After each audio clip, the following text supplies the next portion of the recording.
Dr. Budoff, what do I do if I break my wrist?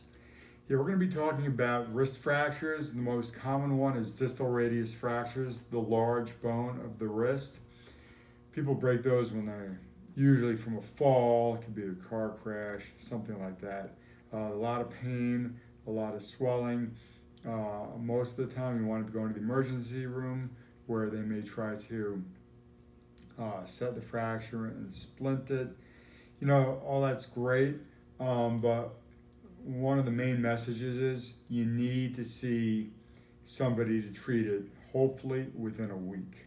You want to go to a fellowship trained hand and wrist surgeon. There's a number of reasons for this. Number one, a lot of the splints that are placed on initially will lead to stiffness of the fingers, and that stiffness can be permanent and can wind up being a bigger problem than the wrist fracture would have ever been.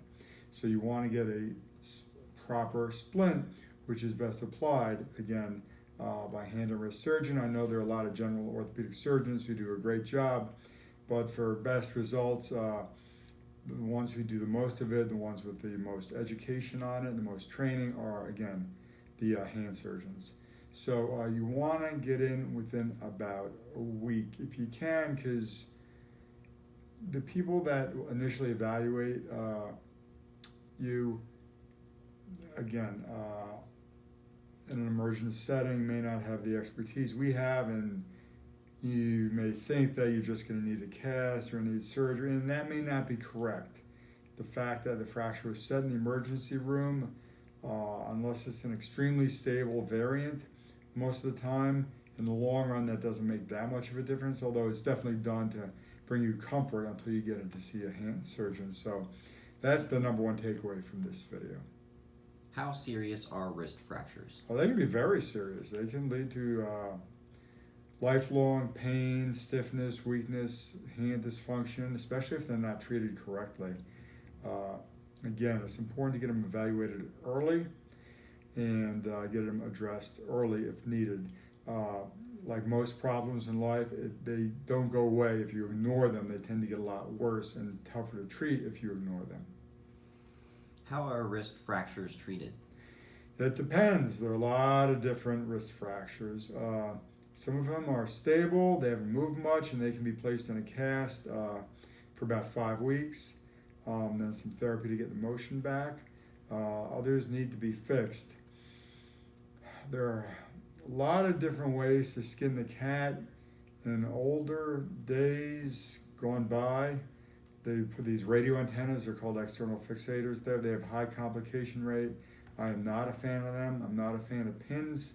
While there are some variants on this, I would say that well over 95%, maybe over 99%, can be treated by a special wrist plate. It's a locking plate placed on the volar surface, meaning the palmar surface. Those do very well, and they're usually out moving within a week or two, depending on whether or not there's any osteoporosis of the wrist. But if you need something done surgical, that is almost always the best way to go. And again, people that have the most experience and knowledge with those are, again, the hand surgeons fellowship trained. What happens if I don't get a bad fracture treated? If it's bad and it's neglected, there's often hand dysfunction, the fingers won't move so well, you lose power, grip strength, you get pain, stiffness, weakness, and it just hurts whenever you try to use it. And if it needs to be fixed, it's a lot better to get it done early than late. Can an untreated fracture be treated later if the fracture causes problems in the future? While it's possible to take a fracture that was ignored and sometimes in the future re-break it and get a good result, sometimes if the fracture is in the joint that's not possible, then you need to do a partial fusion where you fuse some of the small bones of the wrist to the distal radius. That can provide relief, but it's not going to be as good as if you had had it treated correctly initially. Some fractures that are not into the joint can be fixed later, but again, in the meantime, there's scarring and other problems, and that definitely can improve.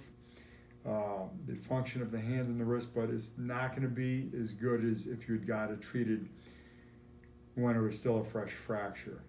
Now, what I tell people is when I fix their fractures, I'm there to fix the fracture. Now, these fractures are often associated with other ligament injuries, and what we don't do is rip the wrist apart and look at every single ligament in the wrist. What happens usually if you fix the wrist well, not always, but usually there's so much scarring from the fact that it's a big fracture that those get healed over and don't become a problem.